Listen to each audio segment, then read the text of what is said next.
মাথায় রাখবে প্রস্তুতির সেরা ঠিকানা হচ্ছে স্টাডিকার ডাব্লিউবি ইউটিউব চ্যানেল, অর্থাৎ আমাদের চ্যানেল। তোমরা নিচে আমাদের যোগাযোগ নম্বর দেখতে পাচ্ছ, এই নম্বরে যোগাযোগ করে তোমরা তোমাদের প্রয়োজনীয় সাবজেক্টগুলির 100% কমনযোগ্য নোটপত্রগুলি সুলভ মূল্যে সংগ্রহ করে তোমাদের প্রস্তুতিটা জোর কদমে নিতে পারো। সেই সঙ্গে তোমাদের সুবিধার্থে জানিয়ে রাখি, ডেসক্রিপশন বক্সে আমাদের হোয়াটসঅ্যাপ গ্রুপের লিঙ্ক রয়েছে। অবশ্যই আমাদের হোয়াটসঅ্যাপ গ্রুপগুলোতে যুক্ত থাকবে।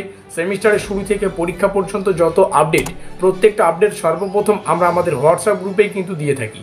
তো যাই হোক, ফিরে আসছি ভিডিওটির মূল টপিকে। এই হচ্ছে আমাদের সম্পূর্ণ অফিসিয়াল সিলেবাস। একদম উপরে লেখা আছে সেমিস্টার 2 অর্থাৎ দ্বিতীয় সেমিস্টার, তারপরে লেখা আছে মেজর 2 আমাদের সিলেবাসের টাইটেল। দ্বিতীয় সেমিস্টারে এসে আমাদের মেজর কোর্সটা মেজর 2তে পরিণত হচ্ছে এবং আমাদের সিলেবাসের টাইটেল হচ্ছে ফাউন্ডেশনস অফ এডুকেশন। এটা দ্বিতীয় পার্ট আমাদের পড়তে হবে। তোমাদের সুবিধার্থে জানিয়ে রাখি, সম্পূর্ণ সিলেবাসটা কিন্তু ইংলিশে প্রকাশিত, আর এই সিলেবাসটাকে আমরা বাংলায় আলোচনা করব। একদম টপিক ধরে ধরে একদম ফুল রোড ম্যাপ তোমরা পেয়ে যাবে। সিলেবাসের অন্তর্গত কোন কোন টপিকগুলো তোমাদের ঠিক কীভাবে পড়তে হবে, এবং সিলেবাসের অন্তর্গত এমন কিছু গুরুত্বপূর্ণ টপিক আছে যেখান থেকে পরীক্ষায় প্রশ্ন আসবেই। তো যাই হোক, সেমিস্টারের শুরুতেই এই গুরুত্বপূর্ণ টপিক এবং রোড ম্যাপটা কিন্তু জানা আমাদের খুবই গুরুত্বপূর্ণ। তো যাই হোক, আমরা দেখে নিচ্ছি প্রথমে আমাদের অফিসিয়াল সিলেবাসটা ইংলিশে যেটা আছে, তারপরে আমরা সেটার বাংলা আলোচনা করব। সেই সিলেবাসটা কীভাবে পড়তে হবে সেই রোড ম্যাপটা আলোচনা করব। সিলেবাসের অন্তর্গত গুরুত্বপূর্ণ টপিকগুলো তোমাদের সামনে উপস্থাপন করব। ঠিক আছে, এক্ষেত্রে আমাদের প্রথম অধ্যায় আছে basic concepts of educational sociology. এখানে 3খানা টপিক আছে। তো প্রথম অধ্যায় আমরা দেখতে পারলাম। দ্বিতীয় অধ্যায় হিসেবে আছে সোসাইটি অ্যান্ড কালচার। তৃতীয় অধ্যায় হিসেবে আছে আমাদের এডুকেশন অ্যান্ড কনস্টিটিউশন। তারপরে আমরা যে নিচে আসি, নিচে আমাদের ইস্যু ইন এডুকেশন রয়েছে। তারপরে আমাদের রয়েছে প্র্যাকটিক্যাম।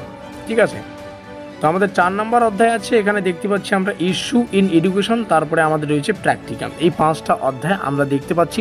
সম্পূর্ণ সিলেবাসটা ইংলিশে প্রকাশিত, তো 5টা অধ্যায় আমরা দেখতে পারলাম। তো চলো সম্পূর্ণ সিলেবাসটাকে বাংলায় দেখে নিচ্ছি এবং কোন কোন টপিকগুলো ঠিক কীভাবে পড়তে হবে সেই রোড ম্যাপটা সেমিস্টারের শুরুতেই বুঝে নিচ্ছি। এই হচ্ছে আমাদের সম্পূর্ণ সিলেবাস। প্রথমে আমরা সম্পূর্ণ সিলেবাসটাকে একটু বুঝে নেব, তারপরে এই যে সম্পূর্ণ সিলেবাসটা রয়েছে এটাকে কিভাবে পড়তে হবে তার একটা অধ্যয়ন আমরা দেখে নেব। ইউনিট 1 থেকে 3টা টপিক আমাদের পড়তে হবে। তো ইউনিট 1-এ আমাদের পড়তে হচ্ছে শিক্ষামূলক সমাজবিজ্ঞানের মৌলিক ধারণা। আমাদের কোশ্চেন প্যাটার্ন তোমরা জানো, 3, 6 এবং 10।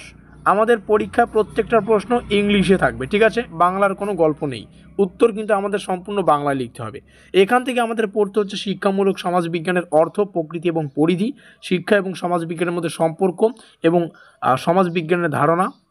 শিক্ষা পড়তে হচ্ছে শিক্ষার সামাজিক সংস্থা হিসেবে আনুষ্ঠানিক এবং অনানুষ্ঠানিক কিন্তু রয়েছে। এবার আমরা সম্পূর্ণ প্রথম ইউনিট তো দেখে নিলাম। এই প্রথম ইউনিট থেকে কি কি পড়তে হচ্ছে, কোন কোন টপিক থেকে কোন কোন ধরনের প্রশ্ন আসতে পারে সেটাকে আমরা একটু পরে আলোচনা করছি। ঠিক আছে, ইউনিট 2 যেখান থেকে সমাজ এবং সংস্কৃতি পড়তে হচ্ছে। তো সমাজ এবং সংস্কৃতির মধ্যে সামাজিক দল, সামাজিক স্তরবিন্যাস, সামাজিক গতিশীলতা, সংস্কৃতির ধারণা এবং নির্ধারক, সংস্কৃতির ব্যবধান রয়েছে। ইউনিট 3 থেকে আমাদের পড়তে হচ্ছে শিক্ষা এবং সংবিধান। তো এখানে সংবিধানের পার্টটা রয়েছে। তো অবশ্যই ভারতের সংবিধানের প্রস্তাবনা পড়তে হচ্ছে, ভারতের শিক্ষার সাংবিধানিক বিধান, আরটিই একটা অ্যাক্ট রয়েছে, সেই আরটিই অ্যাক্ট এখানে ইংলিশে লেখা আছে, আরটিই হবে। ঠিক আছে, আরটিই। তো সেই অ্যাক্ট বা আইনটা আমাদের পড়তে হচ্ছে। এবং ইউনিট 4-এ আমাদের শিক্ষার সমস্যা রয়েছে। এবং ইউনিট 5 আমাদের সর্বশেষ ইউনিট, যেখান থেকে পড়তে হচ্ছে আমাদের অনুশীলন, মানে সেমিনার, মাঠ অনুশীলন, সম্প্রদায় জড়িত এবং সেবা। এই হচ্ছে আমাদের সম্পূর্ণ সিলেবাস। যাদের বাংলায় প্রয়োজন তোমরা এখান থেকে দেখে নিতে পারো। এবার যেটা মোস্ট ইম্পর্টেন্ট গল্প, এই সিলেবাস থেকে আমরা কীভাবে কোন জিনিসটা পড়বো তার একটা সংক্ষিপ্ত যে নোটস আমি তোমাদের সামনে উপস্থাপন করছি, এভাবেই তোমরা পড়বে। ঠিক আছে, তো এই মুহূর্তে তোমরা দেখতে পাচ্ছ স্ক্রিনে ইউনিট 1 শিক্ষামূলক সমাজবিজ্ঞানের মৌলিক ধারণা। এখান থেকে দেখো কি কি পড়তে হবে এবং কোন কোন জিনিসগুলো গুরুত্বপূর্ণ। একদম সম্পূর্ণ তো আমরা তুলে ধরতে পারি না, কারণ এই সিলেবাস থেকে আমরা কিন্তু পেইড নোটসের ব্যবস্থা করেছি। ঠিক আছে, মানে একটা এমন নোট যেটা তোমাদের পেমেন্ট করে নিতে হবে। তো ইউনিট 1-এ আমাদের রয়েছে শিক্ষামূলক সমাজবিজ্ঞানের মৌলিক ধারণা। তো যাই হোক, নোটপত্রের একটু বিষয়বস্তু তোমাদের সামনে উপস্থাপন করছি। দেখো, সর্বপ্রথমে আমাদের কন্ট্যাক্ট নম্বর রয়েছে, তারপরে লেখা আছে নোটপত্রের সাথেই সিলেবাস এবং কোশ্চেন প্যাটার্ন তোমরা পেয়ে যাবে। তারপরে লেখা আছে অধ্যায় ভিত্তিক প্রশ্ন এবং উত্তর, মানে একটা সিলেবাসে যতগুলো ইউনিট আছে ততগুলো পিডিএফ তোমরা পেয়ে যাচ্ছ। কোশ্চেন ল্যাঙ্গুয়েজ বাংলা এবং ইংলিশ রয়েছে। ফুল প্লাস সাজেশন নোট রয়েছে, মানে সিলেবাস থেকে যা যা পড়তে হবে সব কিছু পেয়ে যাবে। সেই সঙ্গে সাজেশন কেন বলছি, কারণ গুরুত্বপূর্ণ প্রশ্নাবলীর শেষে স্টার চিহ্ন দেওয়া আছে। তারপরে কম্পিউটার টাইপিং পিডিএফ নোট, কম্পিউটারে টাইপ করা কিন্তু পিডিএফ নোট তোমরা পেয়ে যাচ্ছ, যার সম্পূর্ণ প্রাইস মূল্য হচ্ছে 850 টাকা। তো 850 টাকা পেমেন্ট করার 1 মিনিটের মধ্যেই সম্পূর্ণ নোটপত্রটা তোমরা পেয়ে যাচ্ছ। এবার তোমরাই বোঝো 850 টাকা দিয়ে তোমরা এই সম্পূর্ণ ব্রহ্মাস্ত্র নোটপত্রটা সংগ্রহ করে 1 সপ্তাহের মধ্যে সম্পূর্ণ সিলেবাসটা রিডিং করে কভার করবে, নাকি 2 থেকে 3,000 টাকা প্রাইভেট টিউশন দিয়ে 6 মাসে সিলেবাসটা কভার করাবে, এটা তোমাদের হাতে ছেড়ে দিলাম। তো চলো এবার যেহেতু সিলেবাস আলোচনা করব, তো সিলেবাসের মধ্যে যেহেতু মানে যতটুকু আমরা সিলেবাসের আওতায় ভিডিওর কনসেপ্ট রেখেছি সেটাকে আমরা এক্সপ্লেন করব। তো শিক্ষামূলক সমাজবিজ্ঞান তোমাদের সর্বপ্রথমেই জানতে হবে। দেখো এটি সমাজবিজ্ঞানের একটি শাখা যা শিক্ষা ব্যবস্থাকে সামাজিক দৃষ্টিকোণ থেকে বিশ্লেষণ করে, ঠিক আছে। বিভিন্ন দৃষ্টিকোণ থেকে রয়েছে, কিন্তু সামাজিক দৃষ্টিকোণটা মানে মোস্ট ইম্পর্টেন্ট বিষয়। শিক্ষা কিভাবে সমাজকে প্রভাবিত করে এবং সমাজ কিভাবে শিক্ষাকে গঠন করে, ভালো করে বুঝতে হবে। শিক্ষাটা কিভাবে সমাজকে প্রভাবিত করছে এবং সমাজ কিভাবে শিক্ষাকে গঠন করছে, এটা আমাদের মানে মূল কনসেপ্ট হচ্ছে শিক্ষার বা শিক্ষামূলক সমাজবিজ্ঞান। এই আমরা শিক্ষামূলক সমাজবিজ্ঞান বলতে এতটুকুই বুঝি। এবারের প্রকৃতি হিসেবে আমাদের পড়তে হবে আন্তঃবিষয়ক, বিশ্লেষণমূলক এবং প্রয়োগধর্মী। দেখো প্রশ্নটি 6 মার্কের আসছে নাকি 10 মার্কের আসছে, সেই হিসাবে কিন্তু এই প্রশ্নটার উত্তরটাকে ডিটেলসে আলোচনা করতে হবে। তো আমাদের পেইড নোটসের প্রশ্ন উত্তর আছে। তো পরিধি রয়েছে শিক্ষা ও সমাজের মধ্যে সম্পর্ক, সামাজিক প্রতিষ্ঠান হিসেবে বিদ্যালয়, মূল্যবোধ এবং সংস্কৃতির সংক্রামক প্রভৃতি বিষয়গুলো হচ্ছে এই শিক্ষামূলক সমাজবিজ্ঞানের পরিধি। শিক্ষা ও সমাজবিজ্ঞানের সম্পর্ক আমাদের জানতে হবে। তো যাই হোক, প্রত্যেকটা টপিক তোমরা এখান থেকে দেখে নিতে পারছো।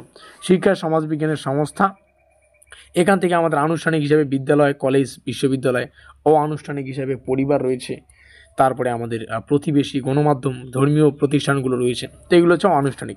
এবার যদি নিচে আসি, নিচে আমাদের ইউনিট 2 রয়েছে। ইউনিট 2 এর মধ্যে আমাদের রয়েছে সমাজ এবং সংস্কৃতি।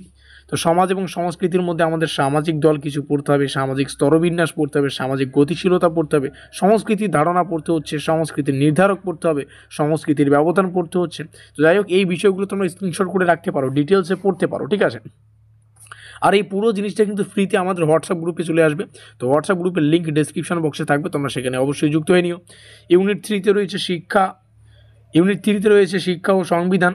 তো ভারতীয় সংবিধানের প্রস্তাবনা রয়েছে এখানে, যেমন আমরা ভারতের সংবিধানকে সার্বভৌম, সমাজতান্ত্রিক, ধর্মনিরপেক্ষ, গণতান্ত্রিক, সমাজ, প্রজাতন্ত্র এবং ন্যায়, স্বাধীনতা, সাম্য প্রভৃতির বা ভ্রাতৃত্বের নিশ্চয়তা হিসেবে জানি। ভারতের শিক্ষামূলক সংবিধানের বিধান যে রয়েছে 86 মানে 86তম সংবিধান সংশোধনী অনুযায়ী 6 থেকে 14 বছর বয়সী শিশুদের জন্য শিক্ষা মৌলিক এবং অধিকার, অনুচ্ছেদ যেটা 21A-তে মানে ধার্য করা হয়েছে। RTE 2009 কি বলে, রাইট টু এডুকেশন অ্যাক্ট, যেমনটা বললাম এর একটা আইন। এই আইন অনুযায়ী 6 থেকে 14 বছর বয়সী সকল শিশুদের জন্য অবৈতনিক ও বাধ্যতামূলক প্রাথমিক শিক্ষা নিশ্চিত করা হয়েছে। নিচে আসবো পরবর্তী ইউনিট, শিক্ষার সমস্যা। এখানে বিভিন্ন সমস্যা রয়েছে, শিক্ষার সুযোগের সমতা রয়েছে, তারপরে প্রাথমিক শিক্ষার সার্বজনীকরণ রয়েছে। তো যাই হোক, এই প্রত্যেকটা বিষয় তোমরা ডিটেলসে পড়ে নিতে পারো। অবশেষে এখানে তোমরা স্ক্রিনে আমাদের যোগাযোগ নম্বর দেখতে পাচ্ছ, এই নম্বরে যোগাযোগ করে এই নোটপত্রটা 850 টাকায় তোমরা সংগ্রহ করে, আমি জাস্ট গ্যারান্টি দিয়ে বলতে পারি 1 সপ্তাহ যদি আমাদের নোটপত্রটা রিডিংও পড়ো, সম্পূর্ণ সিলেবাস কিন্তু কভার হয়ে যাবে রিডিং পড়লেই, যে কোন টপিক থেকে কী ধরনের প্রশ্ন রাখা হয়েছে। এবার তোমরা বোঝো 2 থেকে 3,000 টাকা প্রাইভেট টিউশন দিয়ে 6 মাসে সিলেবাস কভার করাবে, নাকি এই আমাদের 850 টাকা দিয়ে সম্পূর্ণ নোটপত্র 1 মিনিটের মধ্যেই পেমেন্ট করে নিতে পারবে আর কি। তো এই রইল আমাদের যোগাযোগ নম্বর। আমাদের আজকের এই স্পেশাল ভিডিওটি এই পর্যন্তই।